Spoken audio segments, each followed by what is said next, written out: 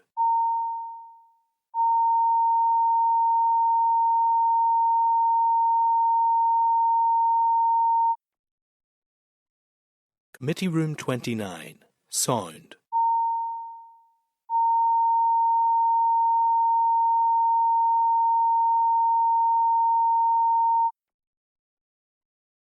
Committee Room 29, Sound.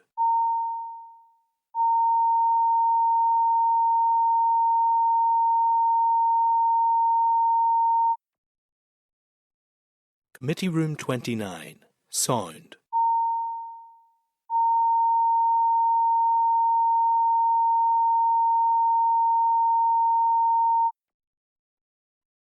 Committee Room 29, Sound.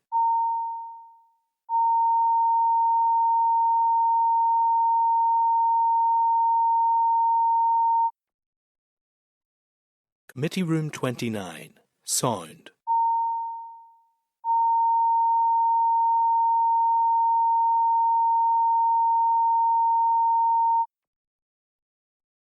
Committee Room 29, Sound.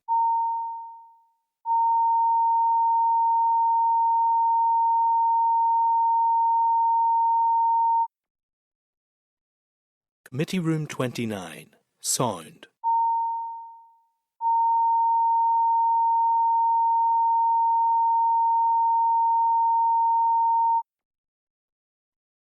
Committee Room 29, Sound.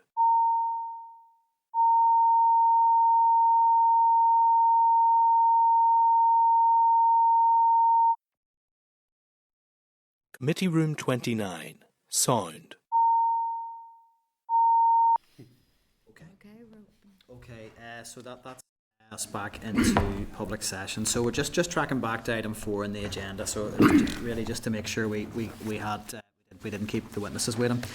So a few things here on this. So the first one is correspondence coming in from the Department of Education at page 12, and that's further to our additional requests around budget briefing.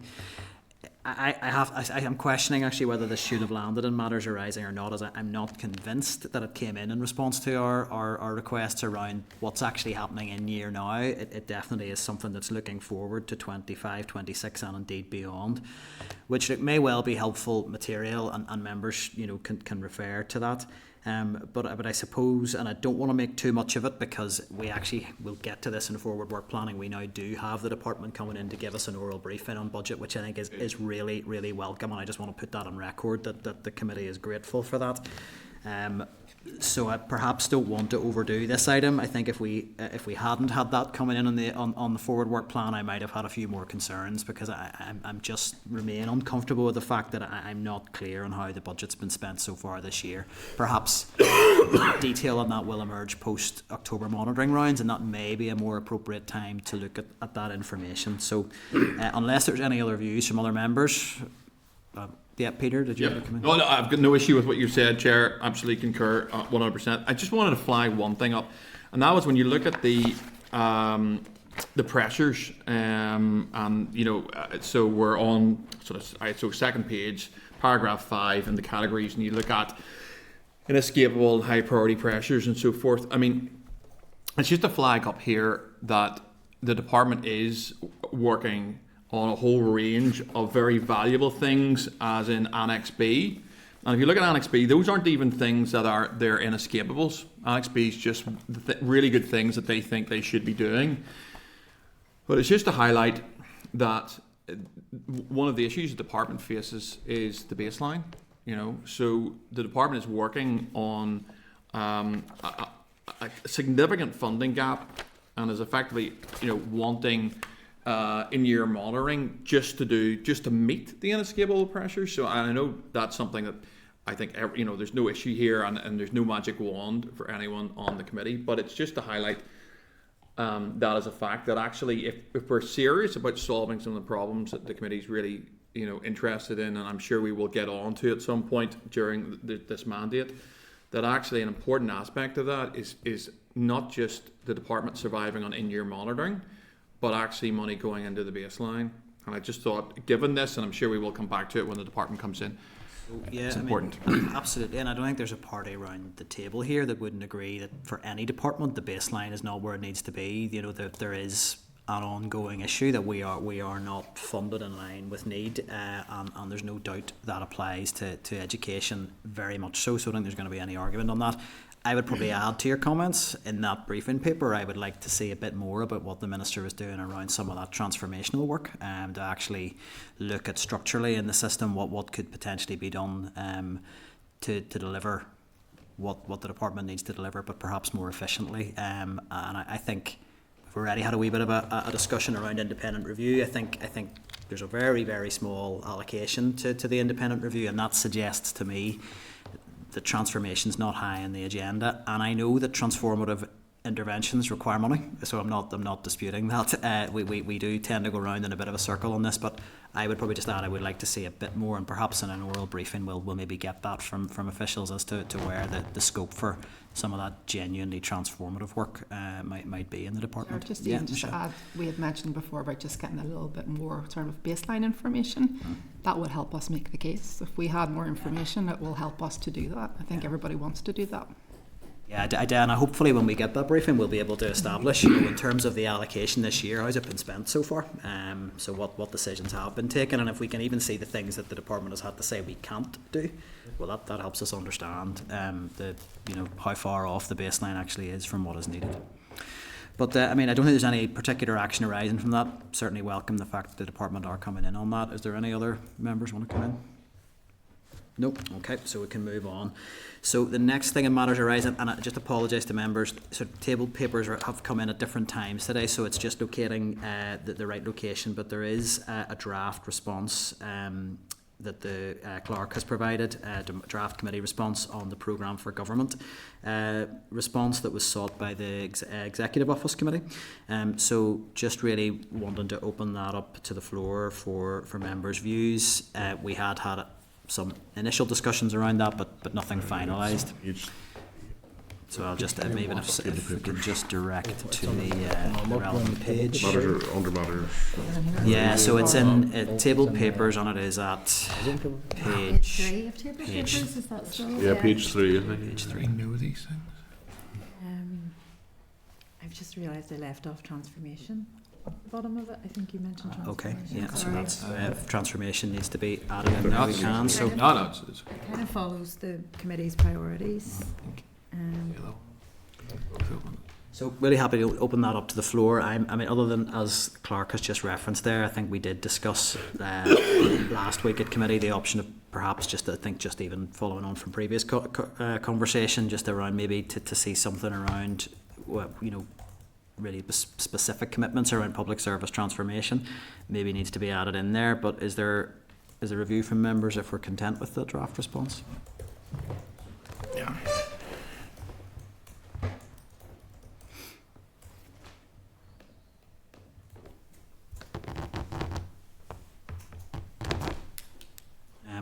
Conscious it arrived late, so it is really up to members if we do want to just move this on to next week, but I would suggest they would need a final decision next week, just given the time scales for the committee.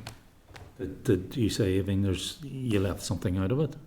Yeah, just transformation. I forgot to mention transformation, Yeah, which around the chair had referenced. Specific So it was targets the around, it was the 2nd of October that the committee first discussed it. I'm happy with that.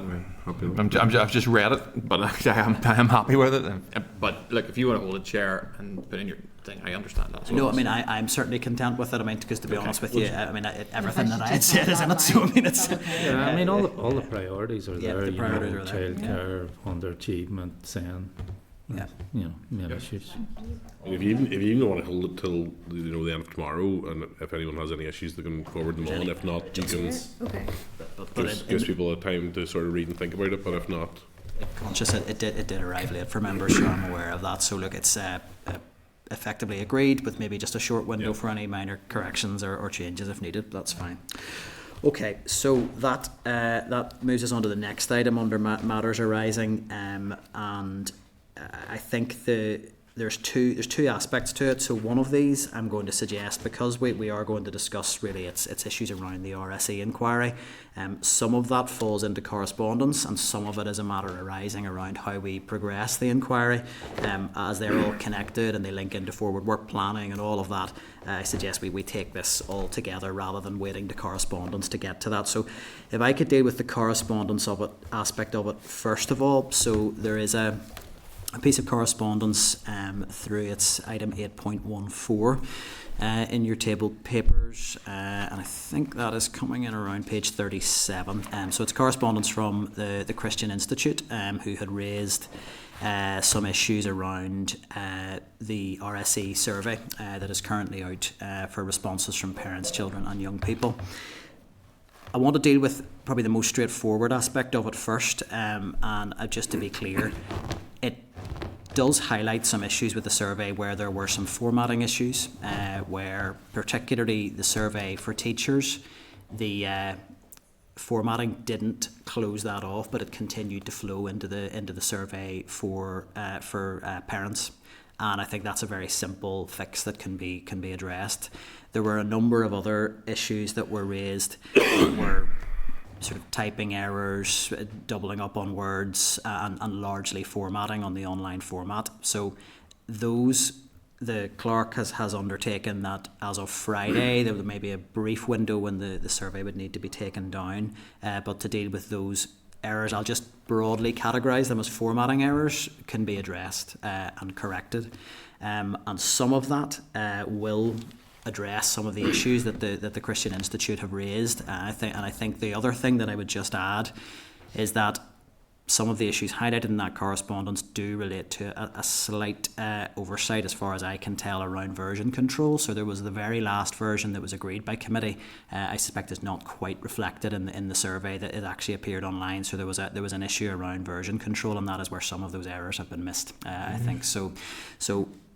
In terms of an administrative response to this, I want to just check before we get into any further detail, are we content that the errors that need corrected are resolved and that that's appropriate to do that, and we can agree to that? Agreed. Yep. So that's agreed. The other aspect to this is really around a sense, and I'll just maybe take this all as one, because there's a lot of correspondence has come through from other people who have tried to engage with the consultation, really reflecting very similar points as to what the Christian Institute have raised. I don't know whether or not it was a specific sort of campaign directed towards the committee inbox, or if it was individuals responding, but the themes are the same regardless. And I would largely summarise that as that on some questions it was felt that the sort of yes-no binary type approach wasn't giving some people the opportunity to respond as fully as they would like. I would like to suggest that there is an issue that we could, perhaps one solution we could look at that would move this forward, because I am not of a mind to pull the survey in its entirety. I think we're too far into the process for that to be a reasonable response. But if we refer to the youth survey, a comment, the youth assembly members were very clear they wanted a comment box included for every question, so that if they didn't feel that a yes-no option really reflected their views, that they would have the opportunity to do that. So I would suggest that adding a comment box for every question may overcome some of those issues, so that people can give very clear feedback to explain their response. Also, there is an option which was put in of don't know, not sure, or potentially for the parent-teacher survey we could reword that as something of like, neither would be an option that might tick some of the boxes that the Christian Institute were raising. So those are the proposals that I would make to try and address the concerns. I'm not sure that a wholesale revision at this point is going to be helpful, and I would emphasise that this survey was unanimously agreed by everybody around this table. So I think that's important to note, and that we did have multiple opportunities to engage with the survey to agree any changes. So while I want to be open to feedback, I also want to just respect the integrity of the process, would be my proposal, that I think it maybe is too far into the process to pull this all together. But if there are options that we can give that would give comfort to people who feel they have not been able to engage fully, I think widening those comment boxes would be an option. don't know, not sure, neither of the above options in some of the questions could be added. And potentially we could look at disaggregating some of the lists that we have in the survey to maybe break down responses, maybe on if there's things presented as a set of options, perhaps of items that could be included in the curriculum, for example, we could maybe break those down into subcategories for bespoke responses to each of those to again give all respondents the opportunity to reply. If the committee is in agreement with that, I would want to suggest that it is reasonable to extend the consultation period. I would suggest by a couple of weeks. We haven't had huge numbers of responses through that would be unmanageable, so the clerk and the team would be able, in most cases, most people have provided an email to go back to anyone who's responded to say you're very welcome to resubmit your consultation response based on the new version. That would be, it's a very long-winded proposal, but it is my proposal. I just really want to check in with members as to how we feel about that as a way forward. Deputy Chair, can I bring you in first? I'm in agreement with your proposal. Okay. Any other views around the table? I also think that it's a fair way to try and address some of the issues that have been raised. Members agreed? Well, that was straightforward. Next item then in relation to RSE. So towards the end of last week's committee meeting, the Deputy Chair and then Peter had both shared some concerns around perhaps the amount of time that the inquiry was taking, and I think particularly from the Deputy Chair's perspective around other issues that were perhaps not being given attention as a result of running the inquiry, and I think I don't want to speak for any other members, so happy to bring everybody in to just confirm their positions. From Peter's perspective, I think the issues were around a sense that we knew where the report might land. We knew what the evidence might be that we were going to hear, and that we maybe we don't want to maybe take too much more time to hear more of the same. So those are the two issues that were highlighted. I would have to say I'm not persuaded on the point that we've heard all that we need to hear, or that we know what we're going to hear. I certainly found last night's session very refreshing to actually hear some fresh perspectives. I think today, around parental engagement, around very specific issues around the LGBT community, I think we heard other things that hadn't been brought out before. So I would suspect that there will be other aspects of the issues around RSE that will be drawn out by further evidence session. However, I am conscious there are pressing issues in education, and all of us are here on this committee because we want to ensure that we are scrutinising every aspect of the department's work and making sure that those issues that we've identified as priorities continue to get the attention they need. So we really need to make a decision on what we do with this. I'll make a suggestion of where I think we could land with this, because I suppose my concerns would be that really if we were to remove items that are RSE related from the forward work plan at this stage, it is not a given that those sessions can then be filled. So what I would absolutely not want to see is that we remove evidence sessions and be left with nobody coming in to fill that gap. I think that would be absolutely unacceptable. I would also want to just put out there my view that we have as a committee agreed to run the inquiry, and I think we need to respect the integrity of that process. There are a lot of local stakeholders in particular who I know are still very keen to present and may feel quite rightly disgruntled if they're advised they're not going to be heard. There are some particular perspectives that I think we haven't heard yet. There are organisations working in the health space specifically who I know would be keen to present. We also have issues specifically around tackling violence against women and girls. I know Women's Aid would be keen to present. So it's ensuring that we don't shut the door to voices that are really important in this space.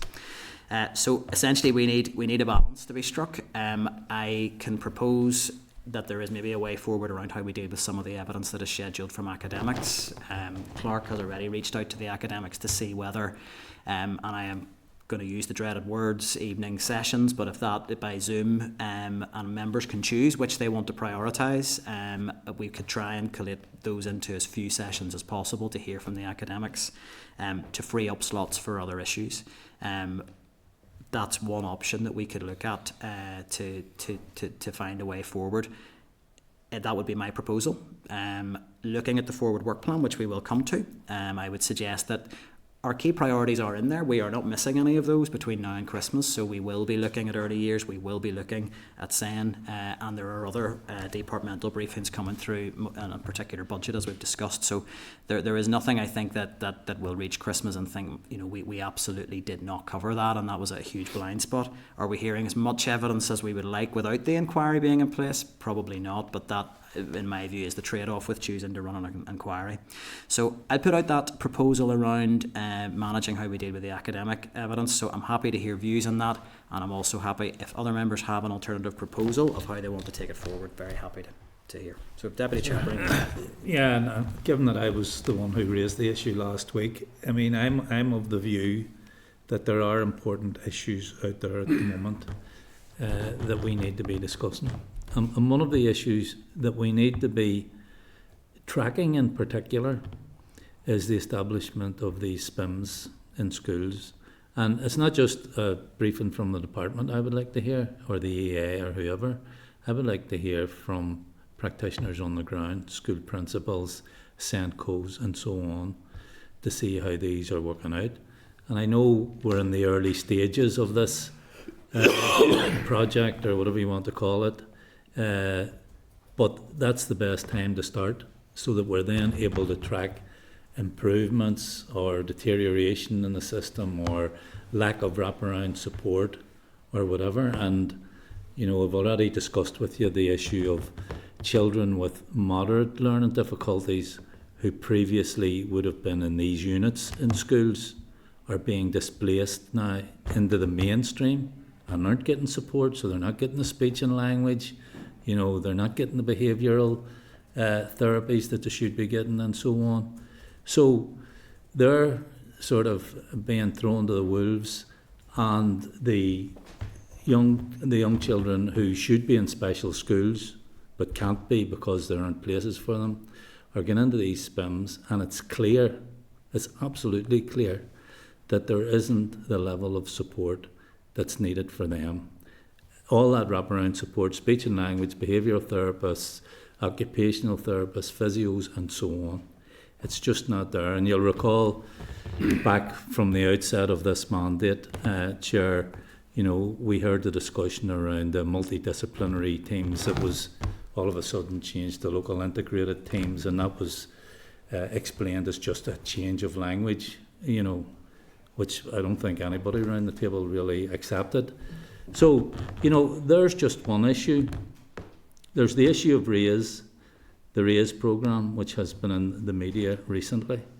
There's £20 million for educational underachievement, and it seems to be a very convoluted and complex process that has been designed to funnel out that funding. When you think, well, why wasn't free school meals used as an indicator, given the clear link between poverty and underachievement? Or why could that 20 million not have been spent on newly qualified teachers coming out of university, similar to the Engage programme, which we know had a very positive impact? New teachers going in for maths and English, that type of a programme. So, these are the questions we not only need to be asking the department and the minister, but we also need to hear from people on the ground. And it makes it sound as if I'm opposed to this inquiry, which I'm not. I just think, the other possible proposal is that we elongate the inquiry, but not take as many witnesses to each session. Maybe just one presentation, and we leave it open for others. I also should add, Chair, that those who have already been invited, stakeholders who have already been invited, I think we should continue to bring them. I think it would be disrespectful to go to them now and say, no, sorry, we don't want to hear from you now. The academics, you're talking about an evening process on Zoom or something. There was a suggestion that they could make written submissions. I don't know, were they not in favour of that, or? Yeah, some of them are going to send written submissions, Right. and some of them don't want to come to committee, but some want to do both. And a lot of people have replied to me already to say that they would be interested in an evening Zoom. So they've just got busy diaries. You know, they're travelling sometimes, they're unwell sometimes. So yeah, Okay. I've put that option out, and there is uptake. Well, I'm throwing that out for. Yeah, that's merits consideration. Is there anybody else wants to come in? David? I mean, I would actually agree. I think the elongating, sort of bumping around my head, was sort of thinking the same. I think it warrants consideration. I probably welcome slightly longer to think about that in terms of how it would work out. But I think it does have merit in terms of thinking about making space on committee for other things to be brought, whilst at the same time talking about this. I think it is. There's definitely a tension between. Probably if we were starting this again, we would probably do it slightly differently. But that if we have put out to a range of organisations, and some of those organisations have put significant resource into preparing submissions and everything else, that it's probably a matter of integrity that we follow through in that and don't let those people down. So learning from it probably for us all, but yeah, I do think there's some merit in that proposal, and I think something worth thinking about. Because I was going to raise as well the idea of the academics written submissions and so on, but again there'll be some of those that have maybe started preparing because they believed that they were going to be called to committee. So I think there is something to. I think Pat's suggestion warrants consideration. Sure. Peter and then Danny. Sure.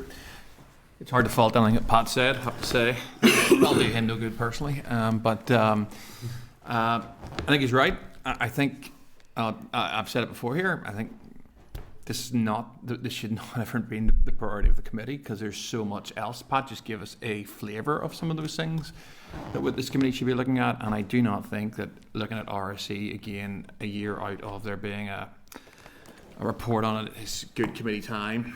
That notwithstanding, I think in terms of where we want to come with this, I'd like a week to think about this, because and maybe we can all come next week with a sort of a fairly agreed position on what we want to do. In terms of broad brush, I think if we can get the academics to provide written evidence, that's good.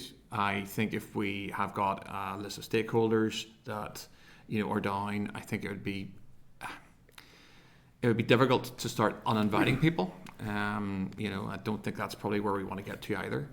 I am conscious that we have this committee, we have an informal Tuesday briefing. Every few weeks we have something on Tuesday night as well as a committee, and this committee will finish at 5:45.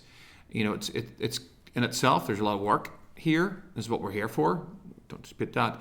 I would just be slightly wary of committing to a series of Thursday evening Zoom briefings from academics. So probably not the space that I'd be in, but that's the flavour of where I'm coming from. In essence, Chair, I think if we at some point could get a bit of space and see if we could agree where we want to take it to, broad brush, I think probably just extending it is probably the way to do it. That honours the people who are interested in this area and that we possibly have already invited. And then we look at how we manage the academics in a way that's appropriate in some way, So, and then we get on to the stuff that Pat just listed, and I think is the stuff that this committee should be looking at. I'll bring Danny in a second. I mean, to be very clear, there is no argument from me around the pressing nature of the issues that have been highlighted. I know that. As chair, I am tasked with the outworkings of what the committee agrees, and the committee agreed to an inquiry into this issue. So, it is ultimately going to be for the committee to then propose something, an alternative to how we deliver that. So just to be very clear, there's no dispute from my side around how pressing these other issues are, and I think week in, week out, I have been bemoaning the lack of departmental engagement on some of the issues that we want to speak with them about, and we will come shortly to the fact that we have a minister who is declining to attend this committee, which in and of itself is a significant scrutiny gap to my mind. But that's probably not for this aspect of the conversation. So Danny, Yeah, no, I think the inquiry was the right decision that we took, and it's been very informative. And like last night was a breath of fresh air. Today was very good again, and we must continue it. But I take what Pat's saying as the pressing issues that are going alongside it. It's not just about the departments coming in here. It's about talking to the community and voluntary sector as well and making that space. So stretching out the inquiry will probably help with that there. But it is very important that we say, because particularly last night, because I really enjoyed last night, because that's the futures we're trying to shape as our young people, and making sure they're getting the right education. We need to listen to what they're saying and try our best in that report to bring about the changes that are needed for them and their peers. So I take everything that Pat was saying is right, but also I just want to make it clear that the RSE is very important. Thank you, Danny. I'll bring Michelle in, and I don't have any other indications, and then we'll maybe just agree on next steps in terms of a way forward. And I might, is Colin, you looking to come in as well? Yeah. I'll bring Michelle and Colin. Yeah, I mean, I don't disagree with anything anybody said. I think we all understand the value of the inquiry. Like, I wasn't here when it was agreed, but I do agree there's an integrity piece there. When if you make a decision to do it, you need to go through with it. And if there's ways, and I agree again, we shouldn't be cancelling people. So I think we're all on the same page with that. Just on some of the specifics that you raised, Pat, around SPIMS and RAISE. I know RAISE are in next week, is that right? Yes. Yeah. So that starts a conversation on that, which is good. So at least we know there's something coming up on that. There's stuff on SEN coming up on the 20th of November. I don't know if that touches on SPIMS, though. I'm not sure if that's part of that content, but at least we know there are things around that's programmed in. So I don't know if there's a point where we draw a line maybe there in terms of and see where we are with the inquiry and what's left to do, because we are ticking some of those boxes just when we look at the work program as it's scheduled, and then sort of see what's outstanding and whether that needs to be elongated, and agree not to book anybody else in, and maybe from that point, and then we can take stock of it. I send you on the most up-to-date version then, because it changes a lot. I know. But just, I mean, we're saying we're not going to cancel anybody, then if we're saying there's a line in the sand around RSE, then perhaps we're covering up to the 20th or some of the stuff we want to cover anyway, and we've agreed we're not going to cancel anything, so we're not going to take anything out.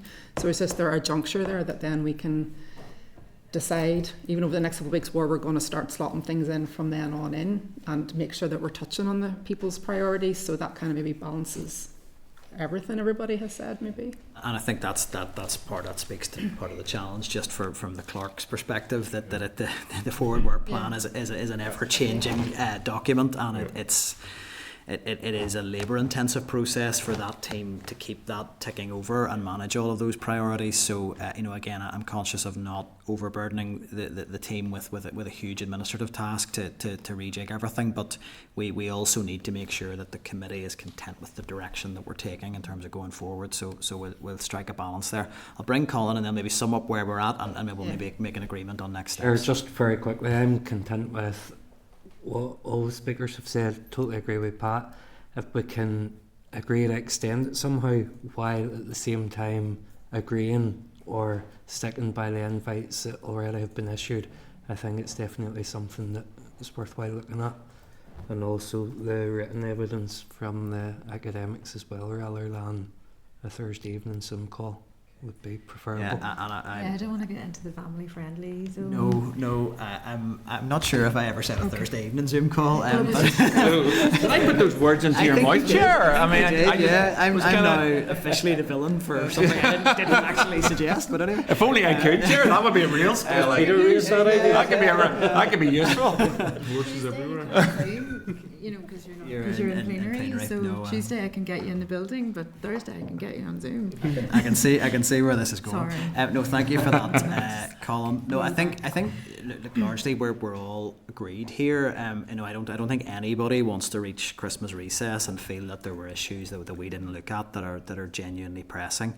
So I suppose the question is, are we at a point we can make a proposal around this? I mean, if the shape of a proposal that I think is coming out of this is potentially our members agreed that the Deputy Chair's proposal, which I think is a sensible one, of elongating the inquiry, are we agreed that that is something that we can all accept, and that we honour local stakeholders? I think that's really important, and I'm probably going to complicate things when we get to forward work planning. There are a couple of stakeholders not on there that I think are really critical that we do need to hear from, and that perhaps for next week's committee we have a look at then what the options are around academics, whether that be just extending that out to let them come in, because actually hearing from the academics does bring a different perspective. You know, if we're elongating it, we have the luxury to do that,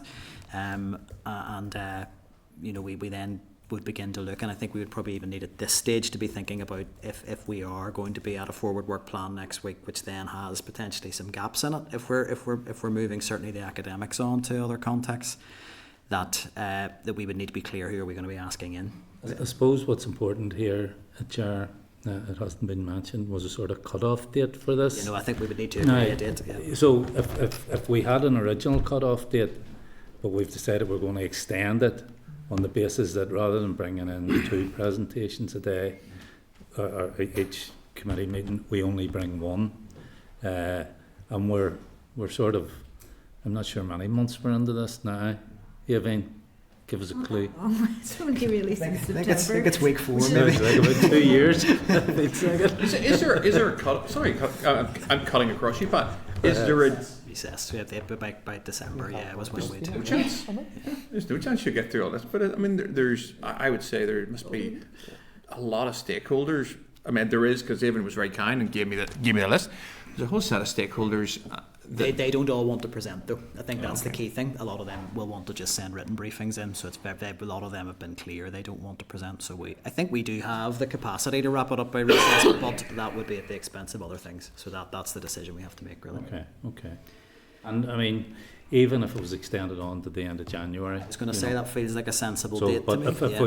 But if we decide on a cut-off date, unless there's something extraordinary happens, we should honour that date, you know.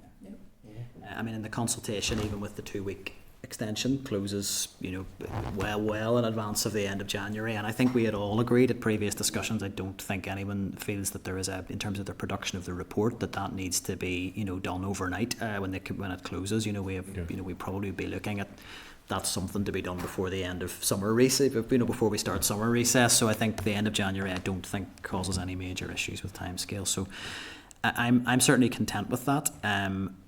Are we happy that goes forward as a formal proposal to extend elongate the inquiry to the end of January, and that largely the change in the forward work plan would be around whatever solution we find with academics, be it moving them if they're keen to present to other slots, one per week, or to, you know, if they're written briefings, if that is something that they're content with.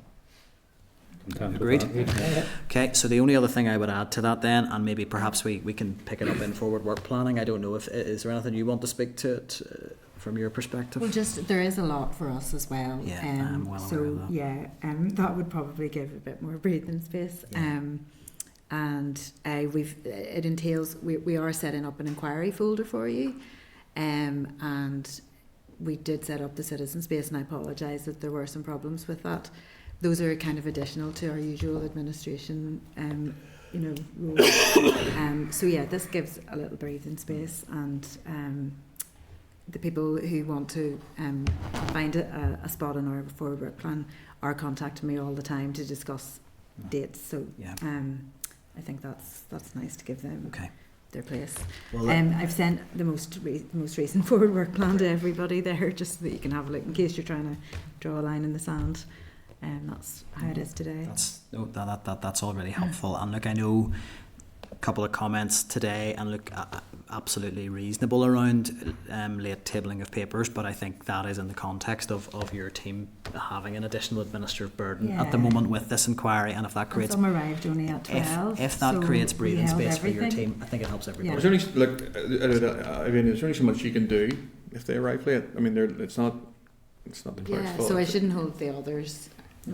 perhaps, but that's what happened. I just think that I think it is around this. If there's breathing space being created for everybody, that is a positive. So let's take that as positive steps. Yeah. We'll come to forward work planning. Look, we'll get through correspondence very quickly now, and then just at forward work planning, it probably is an opportune time when we get to item 9 just to do a run through of anyone that we're clear needs to be in. I think the biggest gap we have right now is we haven't heard from the EA in terms of the operational rather than policy end of some of this stuff as a starter, but we can come to that. Okay, so we're agreed we can move on from tracking right back to item 4. So that takes us to item 8. Given that the vast majority of correspondence we received was on the back of the Christian Institute letter, most of that is dealt with in our previous discussion. So there is correspondence both in your packs and in tabled papers, and the summary note is at page 7 of tabled papers. So I will go through, as usual, any that require committee decision. Otherwise, it'll be as per the summary note. Item 8.2 on page 74, correspondence from the Board of Governors at St Mary's Primary School, 5 Mile Town. It's a briefing paper around the definition of strategically important small schools. I would suggest, as this is around the development of the policy in that area, that we share that correspondence with the department and offer that out to them if they wish to engage with the school. Are we agreed? Agreed. Item 8.5, page 209, it's correspondence from the Youth Assembly. And look, this got an airing last night at our table, David, but it was in response specifically to just comments that had been made in an evidence session around how representative organised the youth organisations that we engage with are. I don't really want to rehearse it because I think, in fairness, the Youth Assembly got the opportunity to discuss that at the meeting last night. So I would really want to propose that we write to the Youth Assembly. We thank them for their correspondence and confirm that the committee welcomes and encourages ongoing engagement with them, and that the comprehensive summary that they provided of the makeup of the Youth Assembly has been noted. It's very much appreciated, as it was very comprehensive and thorough, and we welcome ongoing engagement. Are we content with that? Just on the basis, Chair, that I did give the undertaking that I would address it at the committee last night. My comments were not to question the make-up in terms of the different cleavages of society and how they're made up. But I think it was taken as almost me saying that there wasn't enough people like me, or that there wasn't enough people of a faith background, or there wasn't enough, that's not what I was saying. What I was saying is that I have been involved growing up as someone who was always politically active and politically engaged from a very young age in groups not dissimilar to the Youth Assembly and others. I was saying that they attract someone from whatever communal or faith or whatever background that is already very politically engaged. And actually, if we want to get a widespread opinion, sometimes we need to be more proactive in trying to find other routes to engage with those who are not very politically engaged. That was really the drive of my comments, and I explained to them last night, but I did say I would address it here. So just to further explain that. And I think it was at the table it was very clear that actually your comments were not really specifically directed at the Youth Assembly. No, it was in the broader sense. Right. So, but are we agreed that we write to the Youth Assembly in those terms? Mm-hmm. Agreed. Okay, item 8.8, page 255, that's correspondence from the Belfast Area Sure Start Manager seeking a meeting with the committee around the work of Sure Start in Northern Ireland. So I have been in touch with them directly as I wanted to seek clarity as to whether they wanted a formal briefing or an informal. They have confirmed that it would be a formal briefing they're seeking. So I would suggest that we can take that forward, and I can maybe leave that through yourself and the clerk and your team to schedule that. It's a strategic priority. That investment in early years is something we've wanted to focus on. If our new direction of travel around our inquiry facilitates that before Christmas, then I think that would be a welcome one. But otherwise, they were quite open to the fact that could be 2025, and we're comfortable with that. Yep. We agreed? Agreed. Item 8.9, page 261, correspondence from an individual in response to the correspondence from CAG that was forwarded by the committee to them. The correspondent is asking about a possible conflict of interest where CAG members sit on boards of governors, which set selection criteria, admissions criteria for a school.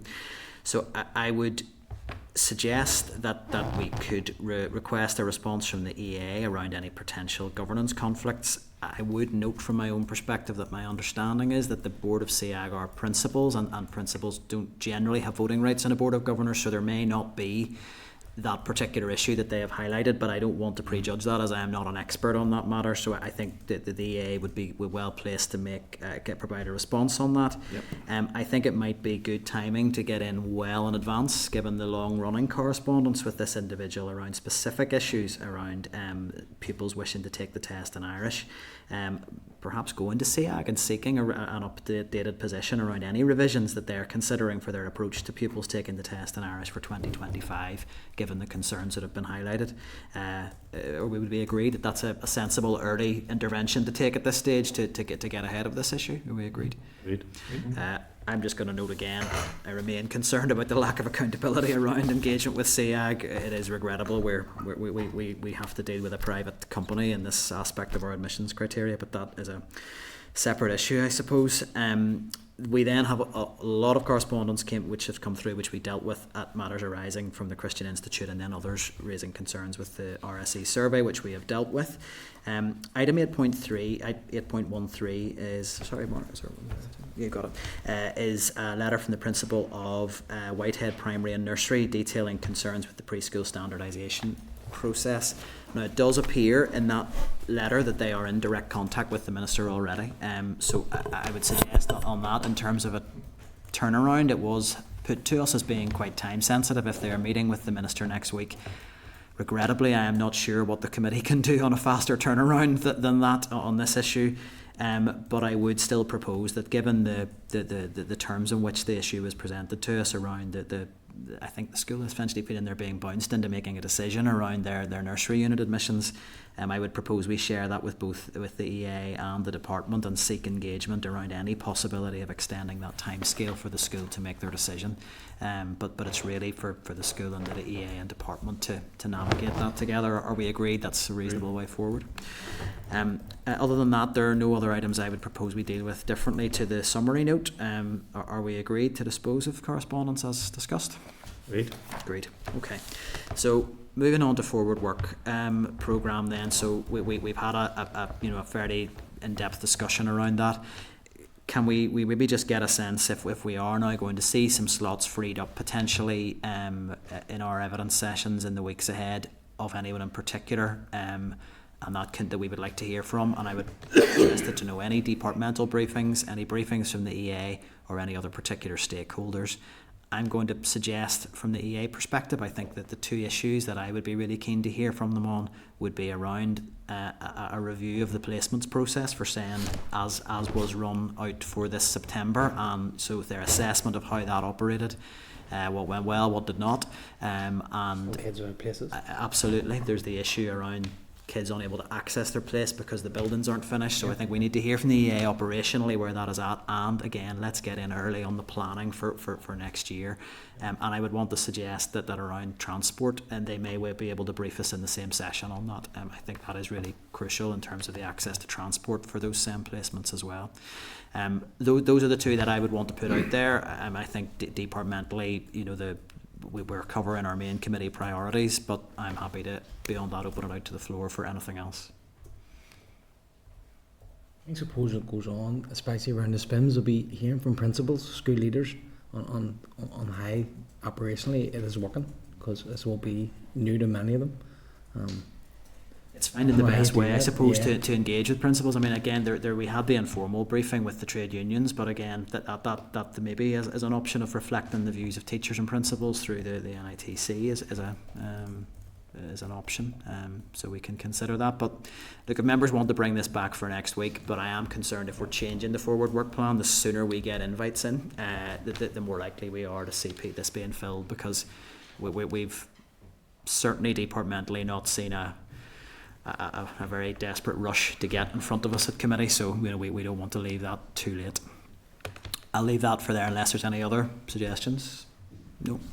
The only other issue around forward work planning is around the Minister coming to speak to committee. We had offered the Minister the two latest possible dates to try and give as much time as possible, both the two end sessions in December for the committee, both were advised as a diary clash. I'd asked the clerk to go back and look at anything earlier, and we are now being advised that there are no free slots for the Minister to attend, which I mean, it is disappointing. It would have been, I think, I would hope everybody around the table's intention to hear from the Minister before we hit recess for Christmas. I'm not sure there's much we can do about it, but I'll put on record my disappointment that is not going ahead. I'm open to the floor if anyone wants to add anything, but I would suggest we may want the right to express our disappointment. Somebody was just telling me today, in fact, well, with you, Danny, John O'Dowd's been in the Infrastructure Committee 3 times. We've had the Education Minister once, and he's not going to appear again before Christmas. I think that's disrespectful, to say the least. I would be very content to make a proposal that the committee does express their profound disappointment that the Minister is not going to brief the committee. Are we agreed that that is an appropriate action? I agree, yeah. I mean, the Minister has announced new proposals. We've mentioned two of them earlier, the new management authority for the controlled sector and the issue of the pouches for the mobile phones. You know, we've had no opportunity at all to interrogate either of those issues. Never mind all the other priorities that we have. Well, I think that is dealt with. I would suggest that in that correspondence we ask for the earliest possible attendance after Christmas recess. It feels anything else would be really veering into the realms of disrespectful to the committee. That moves us on then to item 10, and that's any other business. Is there any other business? No. Item 11, date, time and place of next meeting. That is room 30 for next week, is that right? We're for next week, and that is 23rd of October, 2 p.m. And other than that, put the question that the committee meeting does now adjourn. We agreed? Agreed. Committee Room 29, sound.